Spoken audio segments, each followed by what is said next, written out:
Olá pessoal, vamos chegando para a nossa quarta live. Hoje o tema é tri importante, tchê. Vamos falar sobre o mercado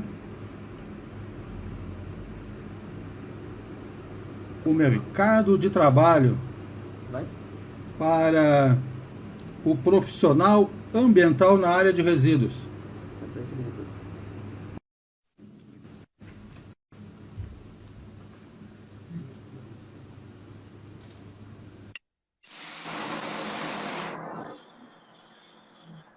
Olá, Olá, Vanessa! como Uma é que tá alegria. aí o som? O som tá tri legal. Ah, então dá. Ó, que legal ter você hoje na nossa live, a nossa quarta live, um assunto muito importante. Então, pessoal, para vocês que estão nos acompanhando, hoje é a quarta live da Semana Anticrise na área ambiental, criando oportunidades além da crise. Então, essa live foi criada para ajudar o profissional ambiental, o gestor público, a ficar atento nessas mudanças que estão acontecendo e as oportunidades que estão escondidas atrás dessas dificuldades. Hoje nós temos a alegria de receber a convidada especial lá do Rio Grande do Sul, a Oba! a Vanessa, né? Então tem um recado para você que está nos acompanhando hoje. Coloque o nome da cidade, o estado e qual a tua graduação. Se você é engenheiro, se é técnico, se é tecnólogo, se é biólogo, engenheiro civil, sanitário. Coloque para que nós possamos saber com quem nós estamos falando para poder direcionar a nossa mensagem para vocês. Então, Vanessa, agora é contigo. Seja bem-vinda. Obrigada, muito obrigada pelo convite primeiro. Eu tô adorando isso. Vamos ver como é que vai ser essa live até o final, mas eu tô muito grata pelo convite de verdade. Bom, me apresentar, porque o pessoal, eu acredito que aqui seja mais convidados do Edson, né? Podem muitos não me conhecer. Direcionar a nossa mensagem. E... Opa, tá dando um retorno? Não, pode falar. Tá, deu um retorno, mas eu já arrumei aqui. Então tá. Eu sou engenheira ambiental e sanitarista, me formei em 2016, então já faz um tempinho. E eu sempre achei que eu não iria trabalhar com resíduos sólidos. Então foi uma surpresa eu ter me apaixonado no meio do caminho, assim. Mas logo que eu me formei, eu já fui correndo para fazer meu CREA, porque eu já tinha 2 clientes. E daí uma observação bem importante de colocar aqui, até hoje eles não me pagaram todo o valor do serviço. Então eu comecei a ver que eu precisava de algumas habilidades que quando eu me formei eu não tinha.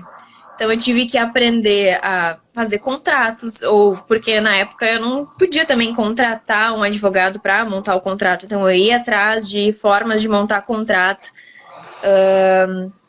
Também formas de cobrar, né? Porque é muito complicado tu fazer o serviço, você tem que cobrar, você tem que vender, você tem que negociar. Então são habilidades que a gente não costuma aprender na faculdade e que a gente, na vida, precisa aprender a fazer depois. Tem que dar um jeito de se virar, né?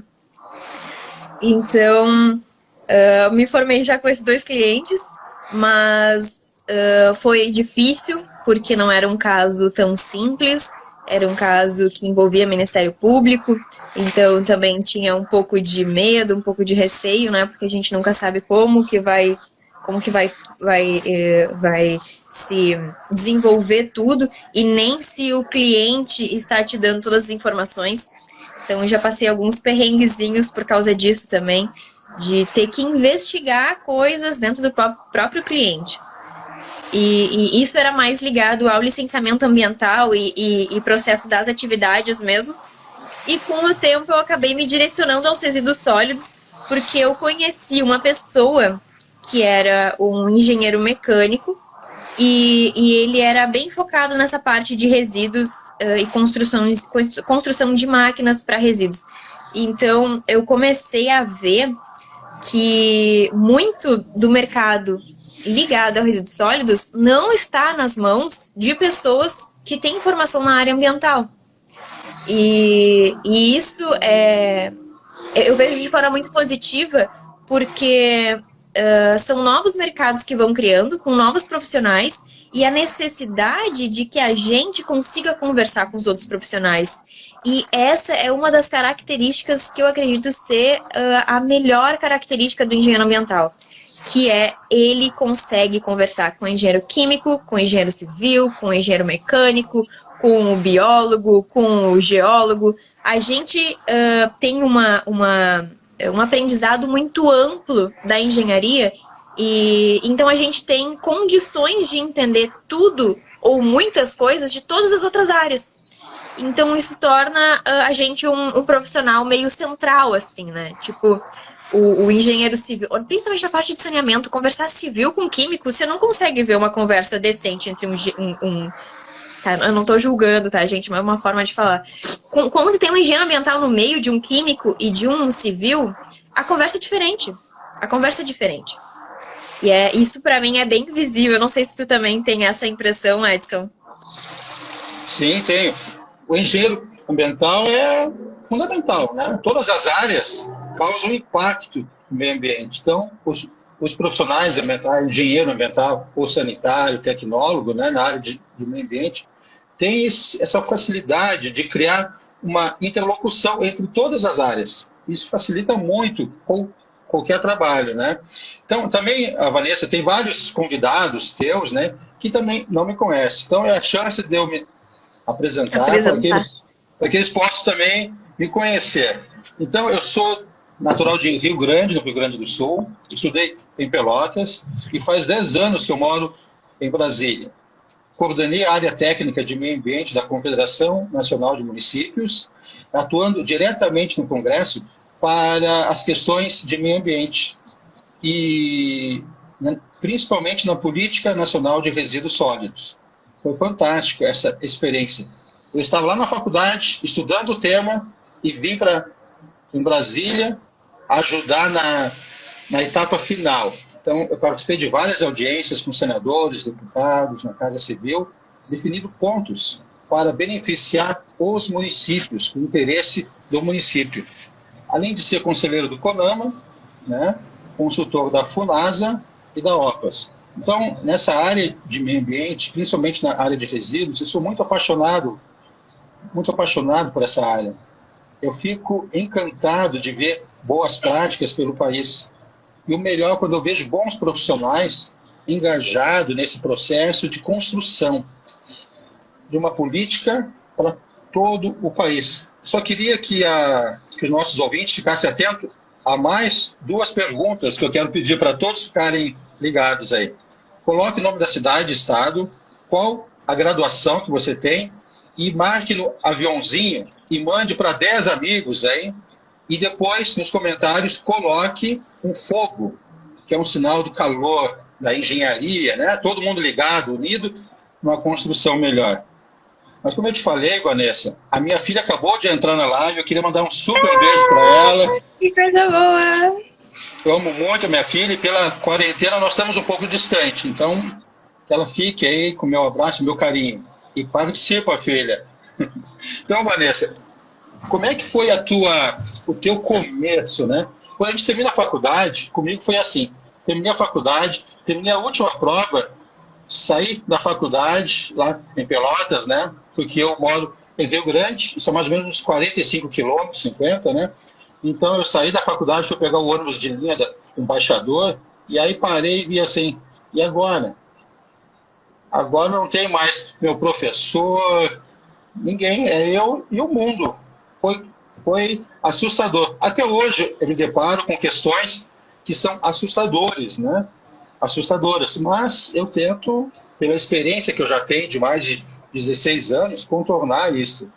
Mas você é uma jovem engenheira de sucesso, como é que foi terminar a faculdade e começar nessa área tão importante? Sim.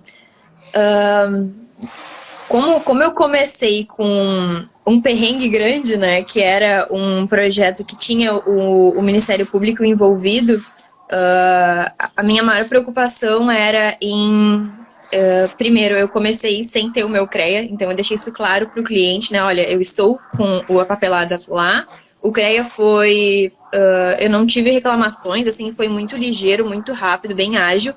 Mas eu comecei sem ser uma engenheira oficialmente, né? Eu era formada em engenharia, mas eu não era engenheira ainda, porque eu não tinha o meu CREA.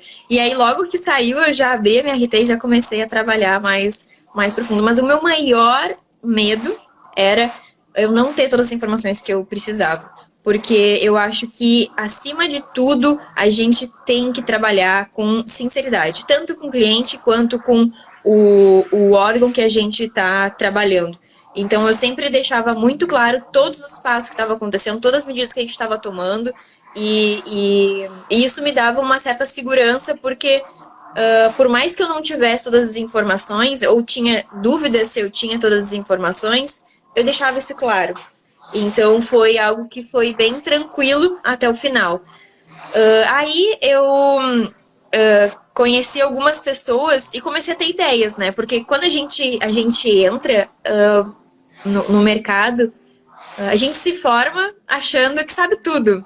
E daí a gente começa a dar os nossos tropecinhos no meio do caminho, vendo, não é bem assim, não é bem assim.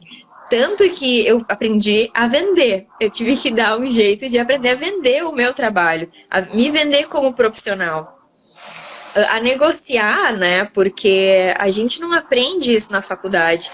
Então, tem muitas coisas que a gente acaba aprimorando com o tempo que a gente não aprende lá atrás. E hoje em dia, eu sou responsável pela logística reversa aqui no Rio Grande do Sul, das embalagens longa-vida da Tetra Pak. Então, o meu contrato é com a SGS, que é uma certificadora, mas o meu serviço mesmo é para a Tetra Pak. É para a SGS, né? Mas o resultado acaba sendo para a Tetra Pak, porque ela precisa cumprir a legislação, né? Que é a Política Nacional de Resíduos, que prevê que tanto o fabricante, quanto o consumidor, quanto os distribuidores se responsabilizem pela logística reversa de embalagens e de resíduos no geral. Então, eu viajo o Rio Grande do Sul inteiro para conhecer como funciona a reciclagem aqui. E nesse momento eu não estou viajando, né? Eu estou fazendo ligações, porque logo que deu esse surto, eu estava em São Paulo. Então, eu voltei para Porto Alegre dia 16 de março, então estava no pico do coronavírus, todo mundo, Vanessa, volta. Eu estava em Pelotas, daí eu cheguei de São Paulo e já fui direto para lá, e daí voltei para... porque a gente não sabe se pegou, se não pegou, né? Então, ficar passando para todo mundo aí no Rio Grande do Sul não ia ser tão legal. Então, eu comecei a minha quarentena ali, e fiquei. Eu tenho também um recadinho para dar. No final aqui dessa live, eu vou colocar lá no meu perfil uma foto com 2 ou 3 perguntas. Eu comecei a ter algumas ideias aqui na live, estou pensando em fazer uma terceira pergunta. E aí, a primeira pessoa que responder corretamente as perguntas, estiver seguindo eu e o Edson, e marcar uma pessoa no comentário, vai ganhar um kit feito todo de embalagens longa-vida recicladas. Então, é o resultado de uma logística reversa que deu certo por causa da economia circular. Então, assim, ó, é tanta coisa que acontece para que a gente consiga ter produtos que sejam 100% recicláveis, e a economia circular, ela ajuda de uma forma para que no final isso aconteça, né, seja um resultado eficiente, que eu resolvi fazer esse concurso. Eu não chamo de sorteio, porque aqui a gente não vai lidar com sorte, a gente vai lidar com conhecimento. Então, aqueles que se prepararam para estar aqui na live e souberem responder as perguntas vão ganhar um kit. Eu vou mandar pelo correio direitinho para quem responder. Depois eu falo no DM ali para ver quem é que... para pegar os dados, né, da pessoa que participou e acertou. Fantástico isso. Eu também vou participar, hein? Quero ganhar Então meu tá. kit também. Então, pessoal, a nossa live hoje vai falar sobre essas questões, né? Resíduos sólidos e o profissional ambiental. Ontem eu coloquei algumas perguntas no meu stories, né? Para que os profissionais, para que as pessoas que seguem esse meu perfil pudessem ficar atento nas informações. Eu fiz uma colocação e muitas pessoas ficaram surpresas, né? Qual é a média de ganho de um consultor ambiental que trabalha com resíduos sólidos? Tinha 4 opções: 40 mil, a média anual, né? 40 mil, 500 mil, 100 mil e 80 mil. Teve várias respostas e o resultado está lá no Stories. Mas se o profissional for bem qualificado, conhecer legislação, as normas do CONAMA, as normas do Estado e do município, ele é super qualificado. E quando ele presta um serviço, ele oferece mais do que simplesmente cumprir as leis. Ele oferece uma solução para a empresa, para o poder público, e com isso ele consegue ter uma média até superior a R$500 mil ao ano, né? Então, nessa live era para mostrar isso, né? É também para mostrar isso, que se o profissional buscar conhecimento, ele está na frente de muitos outros. Então, eu só queria fazer um alerta sobre essas questões, porque tem muitos projetos que muitas prefeituras fazem e contratam consultorias que não estão prontas para esse processo, né? E fazem cada trabalho absurdo, e os recursos não chegam. E depois eles culpam os órgãos lá do governo federal, o FUNAS, o Ministério da Infraestrutura, Desenvolvimento Regional, e na verdade os projetos são fracos. Fracos porque falta conhecimento. Olha o exemplo da Vanessa, né? Cuida da logística reversa, é um tema que afeta diretamente todos os municípios do país, né? Então, Vanessa, nessas questões de logística reversa, o que tu achas que o profissional da área de meio ambiente pode atuar para resolver as questões em todos os estados do país? Eu vi que tem pessoas aqui de Minas Gerais, a Aminor está aqui, que sempre nos acompanha, lá de Grajaú, no Maranhão, tem de São Paulo, tem de Pernambuco, tem de vários outros estados que precisam resolver essas questões de logística reversa. Como é que tu vê essas questões em outros estados, como o Norte, Nordeste e até em outros estados do nosso país? Tem cada... Bom, primeiro que o Brasil, ele é um país atípico, se tu for pensar em outros lugares do mundo, né? A gente tem uma forma de tratar o resíduo diferente do resto do mundo, digamos, talvez na América Latina, algo mais próximo. Mas eu vejo que a grande solução para se trabalhar com a logística reversa seja envolver a sociedade.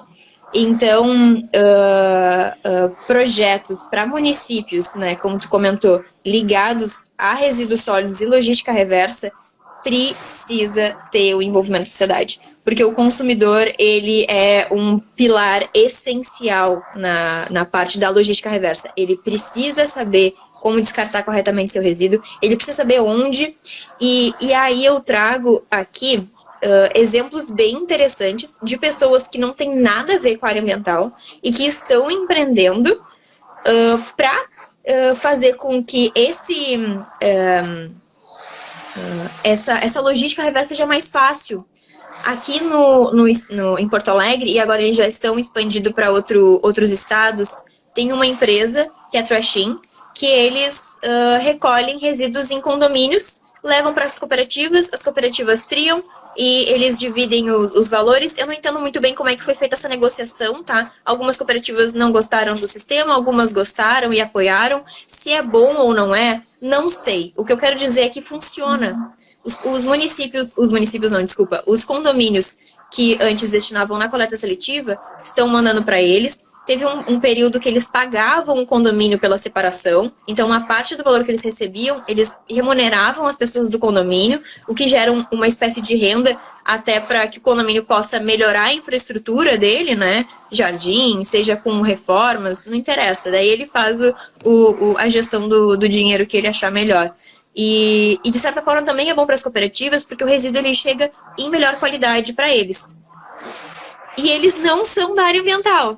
Então, tipo assim, são formados em administração, publicidade e propaganda, mas não tem nenhuma conexão com a área ambiental. E tiveram um projeto que tem tudo a ver com a área ambiental. Então, essas inovações eu acho muito legal. E por que essas inovações não estão partindo dos profissionais da área ambiental? Entende? Por que eles não estão enxergando esses mercados? Não que não tenham profissionais na área ambiental fazendo esse tipo de coisa também. Existem. Mas tem outras profissões que também estão abraçando isso e eu acho muito positivo. Eu não vejo como concorrente, eu vejo como complementar. Eles estão aqui para isso. Outro exemplo muito legal, e ela tá até aqui nos assistindo, é da Roberta, do Boas Atitudes. Ela fez um aplicativo onde ela coloca todos os pontos onde as pessoas podem levar os seus próprios resíduos lá. E seja qualquer resíduo, seja até uma coisa que tu não queira mais em casa, mas que outras pessoas podem aproveitar como roupa. Então ela tem brechós cadastrados, porque, não sei se vocês sabem, pessoal, mas tecido é um dos piores resíduos que se tem, porque vai direto para aterro sanitário, não se tem muito o que fazer, tem alguns processos que tu consegue fazer, mas não é escalável, digamos assim. Então, são poucos locais que tem como fazer o tratamento desse resíduo. Então, acaba indo tudo para aterro sanitário, e tecido é algo que, dependendo de como ele for, ele é pesado, o município paga por peso para destinar para o aterro sanitário, e muitas vezes as roupas, elas têm condições de ser reaproveitadas, seja para uso, ou seja, de repente, até para desfiar e fazer um tecido novo, ou cortar ela para fazer outros retalhos, transformar a peça, né? Então, quando a peça já está mais velhinha, assim, né? Então, tem várias alternativas e pessoas fazendo, tendo atitudes ligadas ao meio ambiente e a soluções para logística reversa que não tem nada a ver com a área ambiental, sabe? E por que os profissionais da área ambiental que conseguem enxergar isso, né? Que conseguem ver essas demandas, não estão abraçando isso? Tipo, fica um desafio aqui, né, para o pessoal de meio ambiente para inovar, para fazer o diferente. Já que o mercado está saturado, as pessoas comentam muito que o mercado está saturado, eu não sei se está, não vejo dessa forma, mas pode ser que no estado que a pessoa está, ou no município esteja, pode ser, mas tem tanta oportunidade, tem tanta coisa que ainda não foi inventada, que pode ser inventada, que eu vi que teve uma moça aqui que falou que conseguiu um estágio, mas depois está com alguns problemas em conseguir outro emprego, mas começa a olhar para as ideias que estão surgindo, sabe? Começa a olhar para os problemas de uma forma diferente, porque muitas vezes tu faz isso aqui, ó, acha a solução para um problema e tu muda o cenário. Exatamente isso. Pode falar. Não, é que isso tem sido uma forma de pesquisa para mim, porque o meu trabalho ele é muito para criar soluções, fazer com que esse resíduo, que é o que eu trabalho, né, que é a embalagem longa-vida, escoe. Então eu preciso achar soluções para que tudo que está indo para aterro sanitário, porque vai uma parte, porque as pessoas não separam em casa. Então os municípios têm coleta.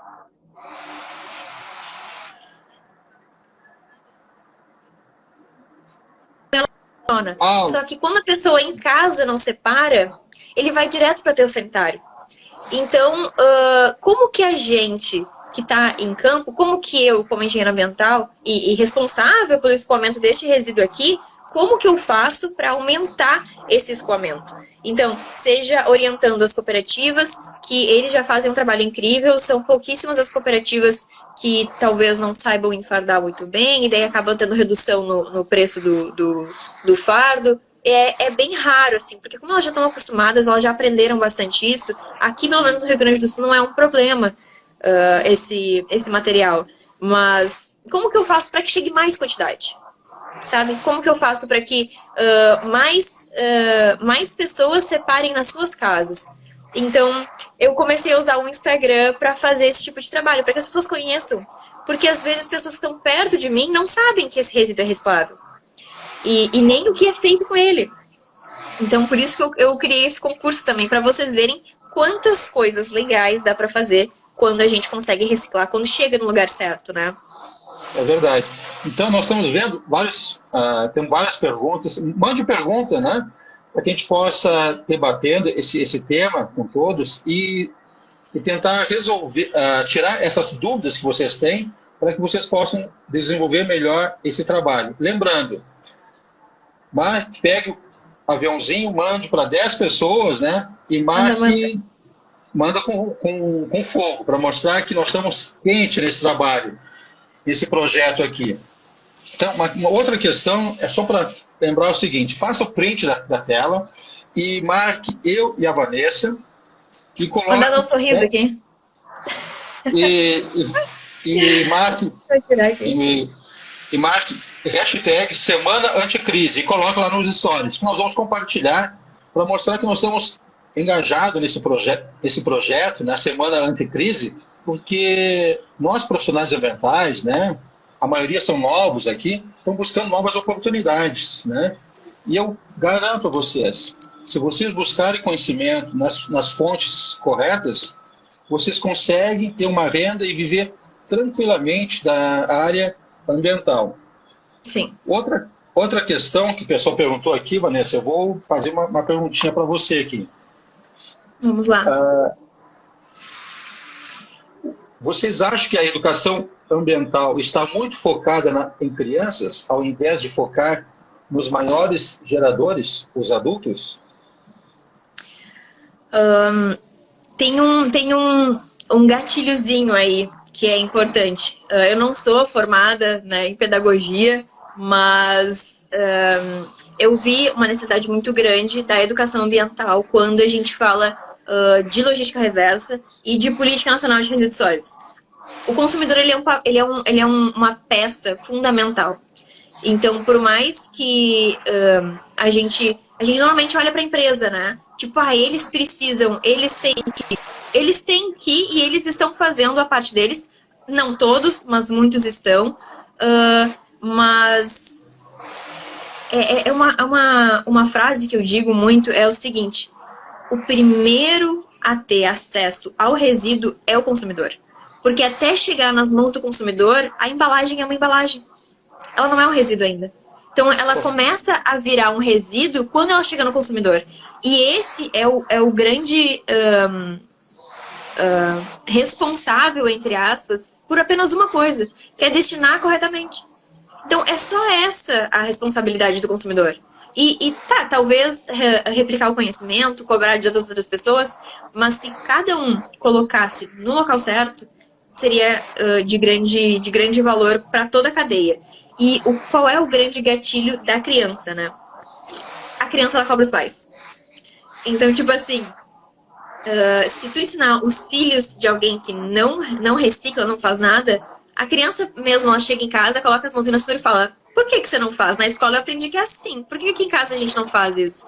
E os próprios pais, para não deseducar, digamos assim, começam a aderir a essa nova rotina. E a criança começa a cobrar. Quando ela é cobrada na escola disso, ela leva para casa. Ela não deixa só na escola isso. Então esse é um gatilho. Pode ser que não funcione? Pode não funcionar. Mas na maioria dos casos funciona, porque os pais, eles precisam ser exemplo, né? Os pais, eles têm esse grande papel. E já tá caindo essa coisa do faz o que eu digo, não faço o que eu faço, né? O exemplo é o que arrasta as pessoas a fazerem.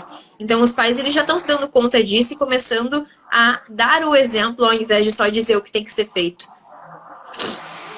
Exatamente. Então, eu recebi uma pergunta aqui falando se eu iria disponibilizar essas lives, né? Elas vão ficar um resumo lá no meu canal do Telegram. O link está lá na bio, né? Você entra lá, clica, vai estar um resumo. E para todos os que participarem das lives e entrarem no meu canal, irei disponibilizar um e-book, né? Que estaria a ver, né? Ainda não foi lançado, né? Mas quem participar vai ter acesso grátis a esse e-book sobre resíduos sólidos, como ter sucesso nessa área de gestão de resíduos sólidos. Então, para ter acesso ao link, no canal do Telegram. E as lives, elas têm costumado ficar 24 horas, né? Mas pode ser que não fique. Então, não espere. Compartilhe, tá, com teu coleguinha, com teu amigo, né? Pelo aviãozinho. E marque o fogo ou a reciclagem.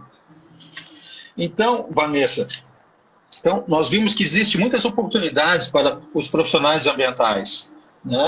Eu vejo que, quando eu estava na faculdade, eu aproveitei muito a universidade, muito, né?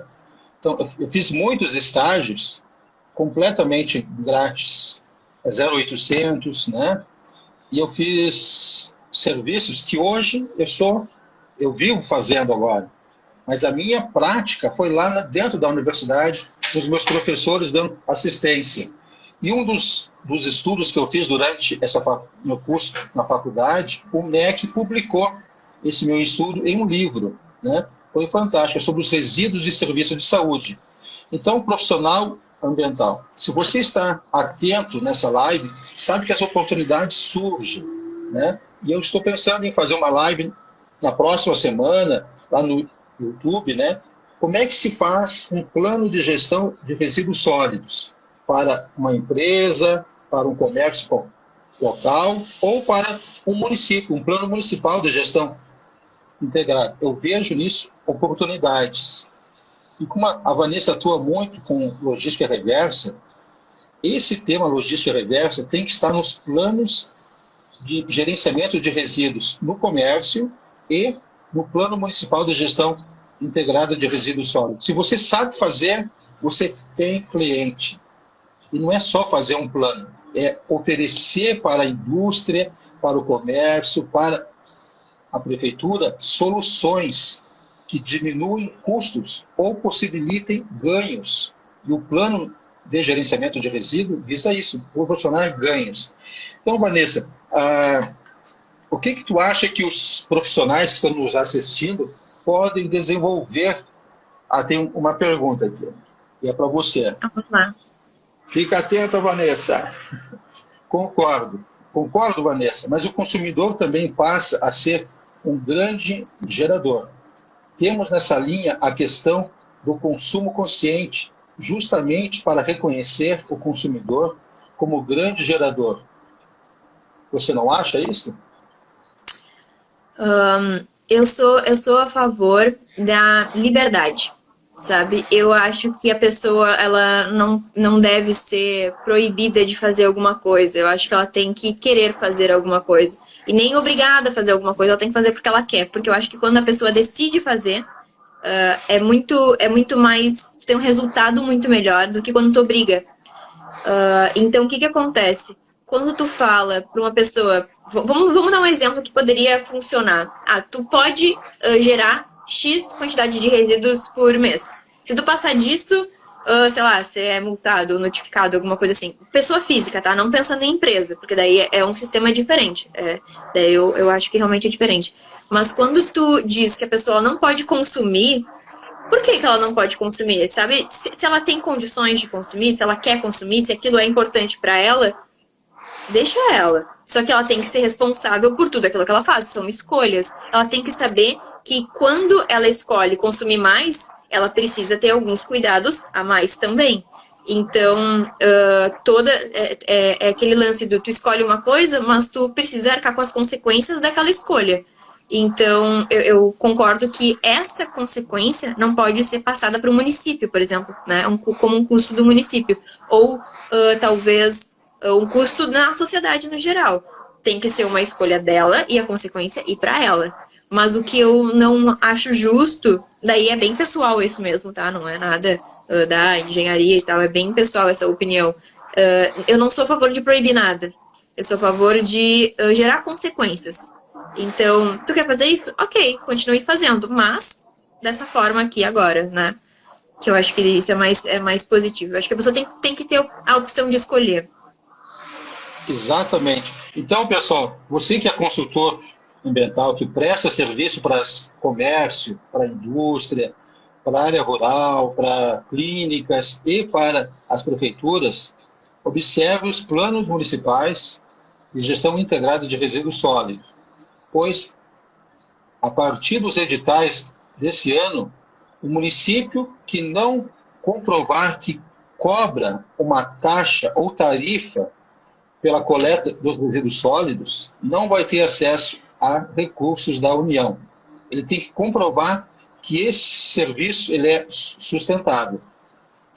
Vai ser algo muito complicado, né? Porque geralmente o prefeito tem um receio de cobrar essas questões. E o comércio também tem que prever isso no seu serviço, na sua gestão, para desenvolver formas para que possam cumprir essas regras. Outra questão aqui que o pessoal está perguntando, Vanessa, e é lá para o nosso estado, para o Rio Grande do Sul. O que vocês fazem com os vidros? Alguém de outro estado está perguntando para ti. O que é feito com vidro aí no Rio Grande do Sul?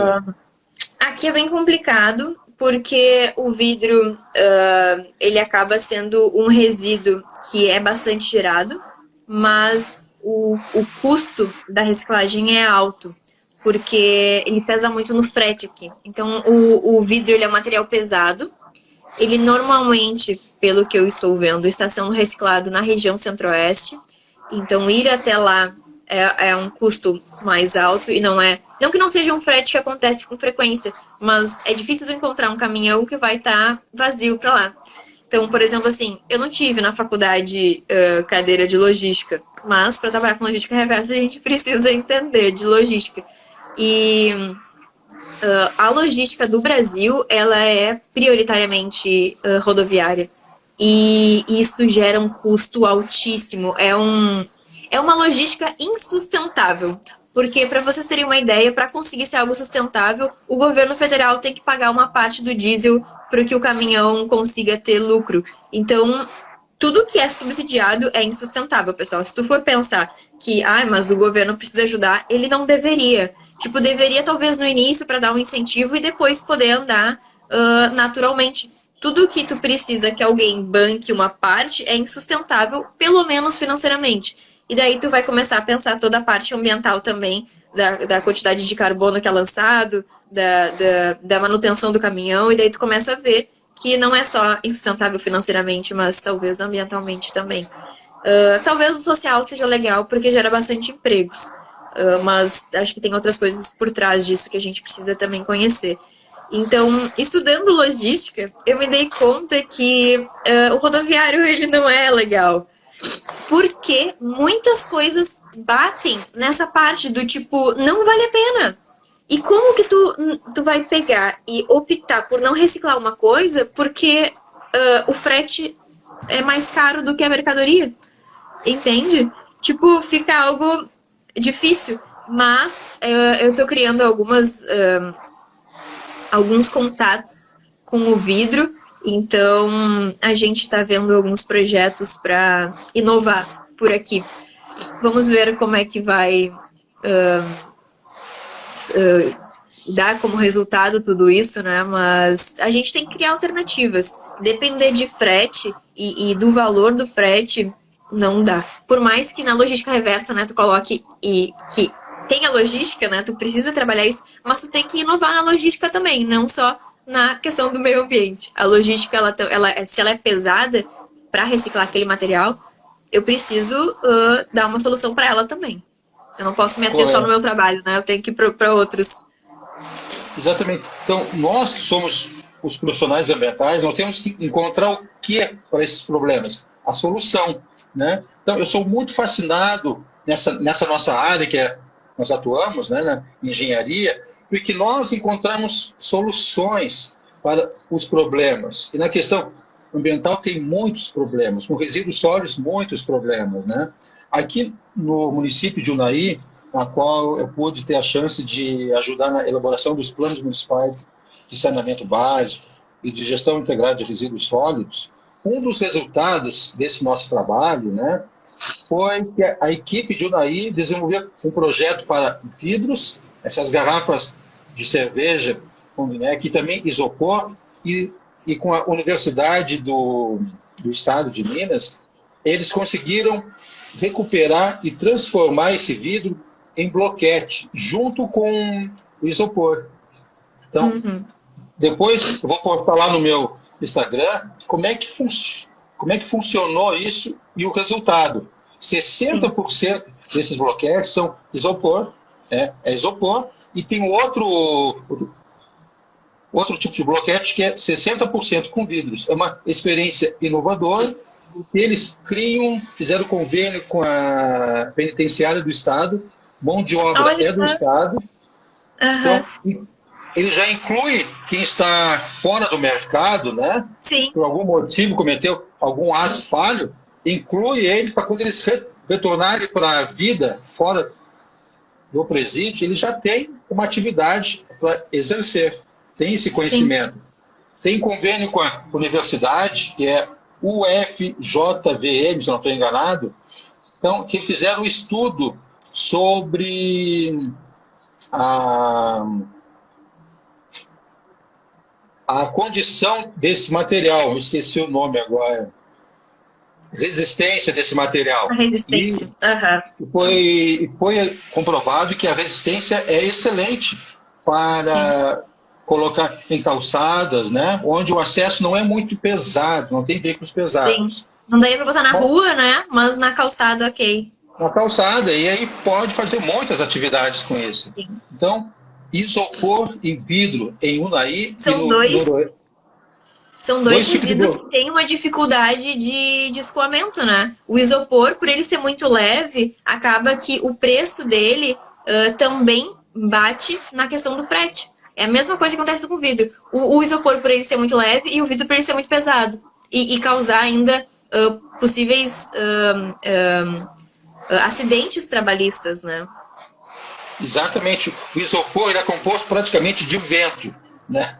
De ar, quer dizer, não é de vento, de ar, né? O que acontece com isso? Precisa de uma carga muito grande para poder ter um valor pequeno ainda.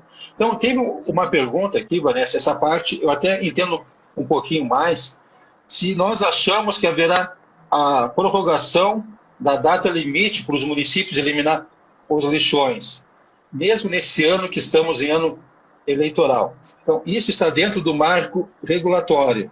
Então, vai ser aprovado, já foi aprovado na Câmara, vai para o Senado, deve estar para sair, mas só vai ter vantagem o município que já tem o plano e está implementando o plano. Quem não tem, continua cometendo crime ambiental em manter o lixão. A lei só vai valer para aquele município que está implementando as ações do plano. Tem uma pergunta aqui para você que eu acho muito importante, eu até gostaria de falar, mas acho que ela foi feita para ti. Vanessa, e o tal selo verde que algumas empresas andam vendendo por aí, é válido? Você acha válido? Depende. Eu tenho uma experiência não muito boa, digamos assim, porque eu acho que tudo que tu coloca um selo, ele precisa ter uma comprovação, tá? E eu acho que quem é que faz esse monitoramento para ver se a comprovação está sendo feita? E então, eu acho que tem algumas questões éticas, mas aí talvez até seja mais moral do que ética, porque é algo mais meu mesmo. Como que a pessoa que recebe o dinheiro por ter criado o selo é a mesma que fiscaliza e é a mesma que dá o selo, sabe? Tem que ter alguma não conexão nessas partes. Porque se eu crio o selo e ganho dinheiro apenas por ele existir, e sou eu que fiscalizo também, eu posso muito bem dar o selo e não fiscalizar nada, só recebo dinheiro e te dou o selo. Como se tu ganhasse um selo por um pagamento, né? E eu acho que o selo, ele é por atitudes. Ele é por serviços, talvez, né? Depende de qual selo. Então, tem alguns selos que eles são bem reconhecidos, mas o que acontece? Por exemplo, as ISOs, tá? Eu já fui em empresas que têm ISO e que muitas das coisas que são pré-requisitos para te ter a ISO não existem na empresa. Então, tipo assim, vai muito da empresa. Porque muitas empresas têm o selo e não fazem jus a eles, não merecem, digamos assim, ter ele. Mas muitas empresas não têm e fazem um trabalho muito melhor. Então, É importante ter porque facilita muito a exportação, né? Muitas empresas de fora só compram ou consomem de produtos ou serviços de empresas que possuam selos. Tem alguns selos novos que são menores, né? Não são ISOs, que daí tem todo o programa de fiscalização que é bem fechado, só que mesmo esses sendo muito fechados, ainda fica difícil monitorar. Porque, tipo assim, no momento da fiscalização, a empresa tá ok. Mas aí dá 1 mês, 2 meses, a empresa relaxa. E é preciso que a empresa tenha essa conduta, sabe? Tem que ser...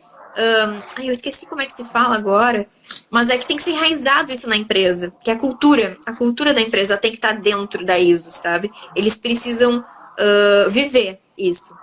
E nesses selos menores que estão no mercado, muitas vezes é algum serviço de uma empresa que dá o selo.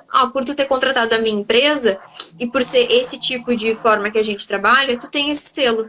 E eu acho que é legal, porque tu dá um valor maior ao trabalho, né? É uma forma de aumentar o teu...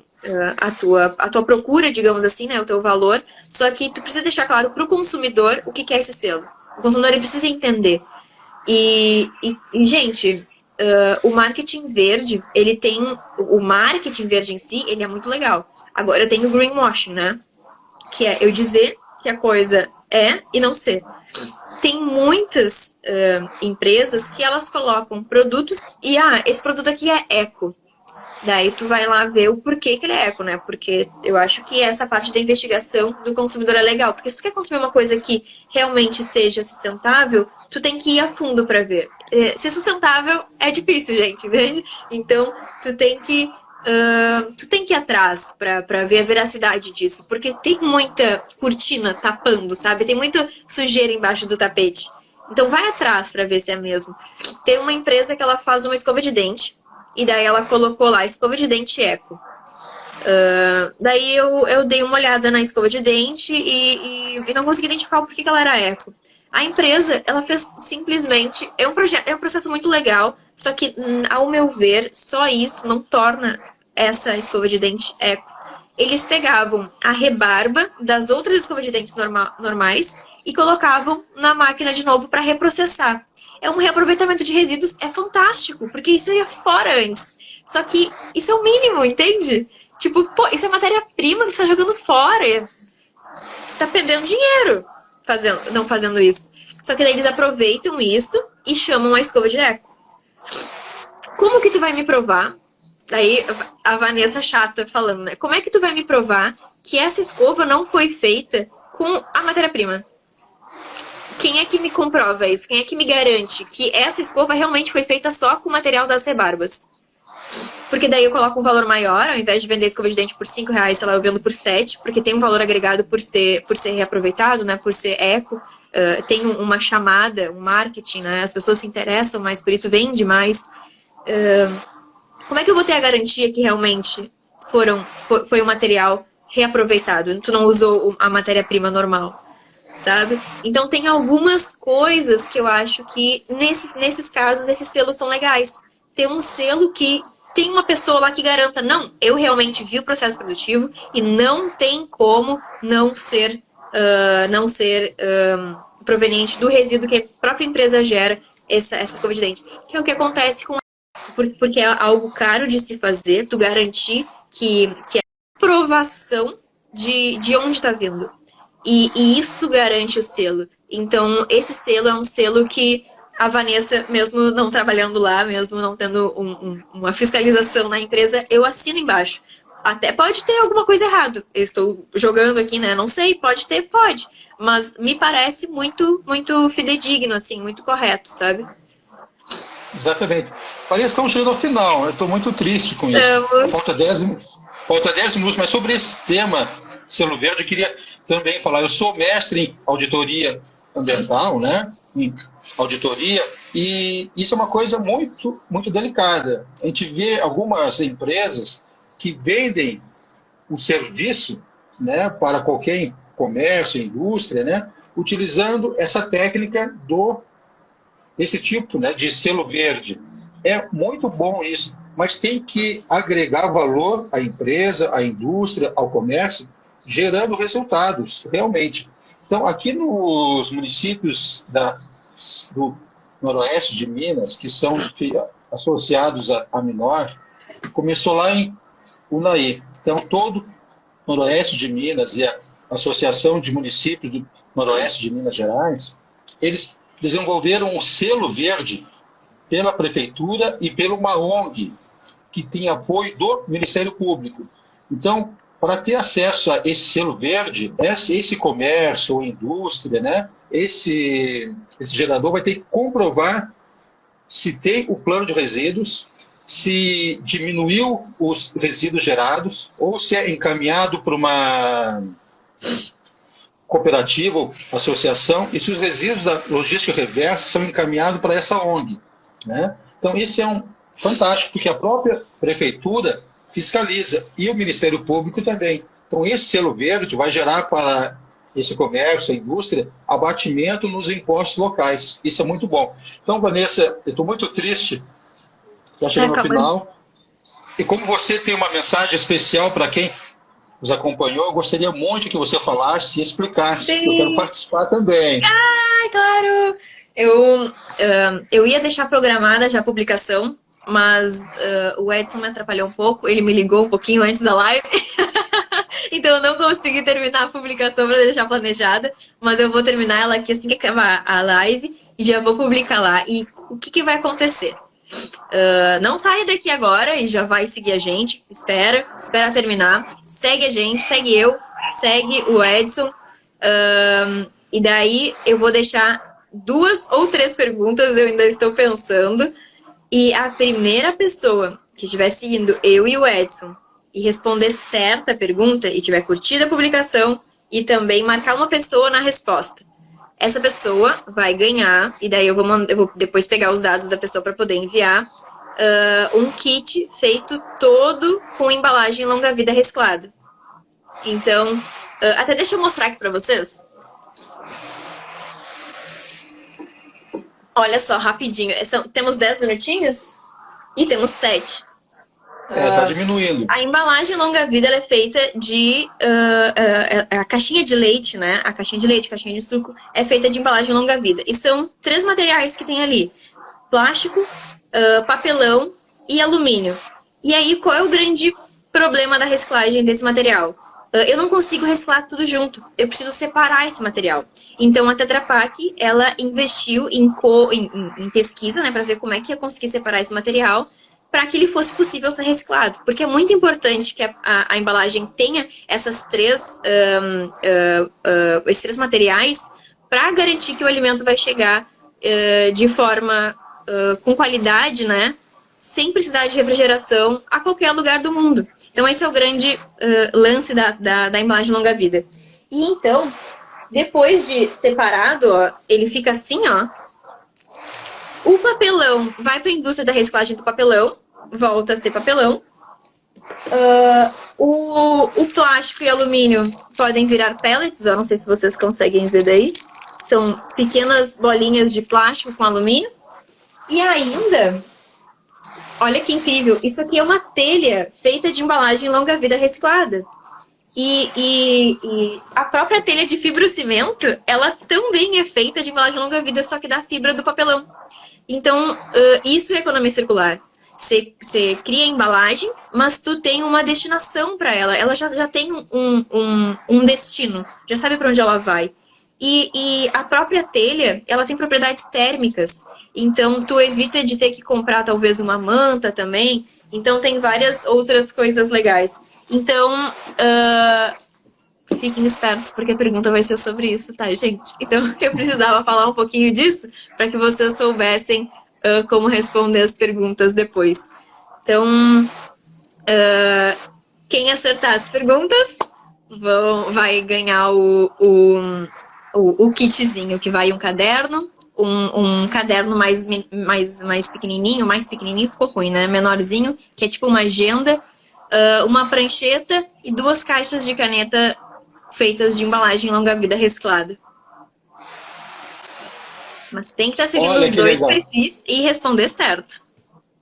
Olha só, pessoal. Então, quem ficou até o final da live sabe que as respostas foram dadas agora. Então, fique atento nisso aí. Então, pessoal, minha convidada, querida Vanessa, tem alguns comentários aqui que as pessoas querem que a gente repita nossa live. Eu acho muito bacana. Vamos, a adoro. gente cria outro tema, né, voltado para dentro do tema, mas outros componentes da área de resíduos.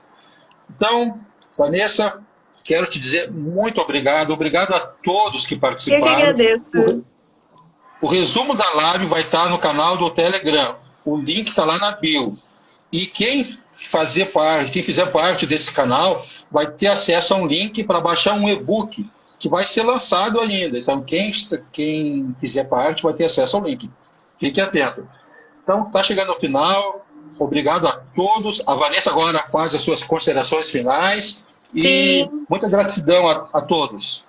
Temos 4 minutinhos ainda. Muito obrigada pelo convite. Eu amei participar. Eu adoro falar. Eu sou uma pessoa que eu gosto de passar tudo que eu sei. Eu acho que conhecimento, ele precisa ser compartilhado, né? Eu acho que a gente tem que dividir isso. Eu vejo muitos profissionais querendo segurar o que sabe. E eu acho que tem que ser o contrário. Quanto mais tu entrega, mais tu ganha de volta. Então, acho que essa é uma atitude que eu acho que com o tempo cada vez mais ela vai ser valorizada. A gente precisa falar mais, até porque muitas coisas, muitas ideias podem vir pelo que tu fala, pelo conhecimento que tu tem e tu contribui, né, para todo mundo. Acho que isso precisa ser mais valorizado e mais feito. Talvez, não sei se seria a melhor forma de falar, mas as pessoas precisam falar mais, trocar conhecimento, compartilhar o que sabe. Muito obrigada pelo convite, amei muito. Vamos repetir sim. Se esse foi um convite que você já fez, já está aceito, eu topo fazer. E vamos participar do concurso, que eu acho que vocês vão gostar bastante do. Ó, eu já uso a minha agendinha aqui, ó. Esse daqui é um deles, é um dos que eu uso, ó.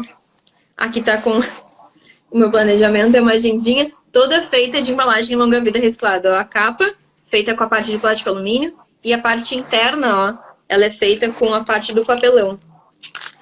Então, é muito legal ver o que dá para fazer quando a gente destina corretamente nossos resíduos, quando a gente faz direitinho o nosso papel na logística reversa, né? Eu fico super feliz quando essas coisas acontecem. É verdade. Foi uma alegria. Eu esqueci de falar uma coisa importante para todos os nossos participantes. Os passos para um profissional ambiental não parar no tempo é observar o mercado onde eles estão atuando, né? Uhum. Não ficar congelado, parado, perante essa dificuldade que tem na crise. E planejar de forma estratégica. Garanto a vocês, assim como a Vanessa falou, tem muitas oportunidades.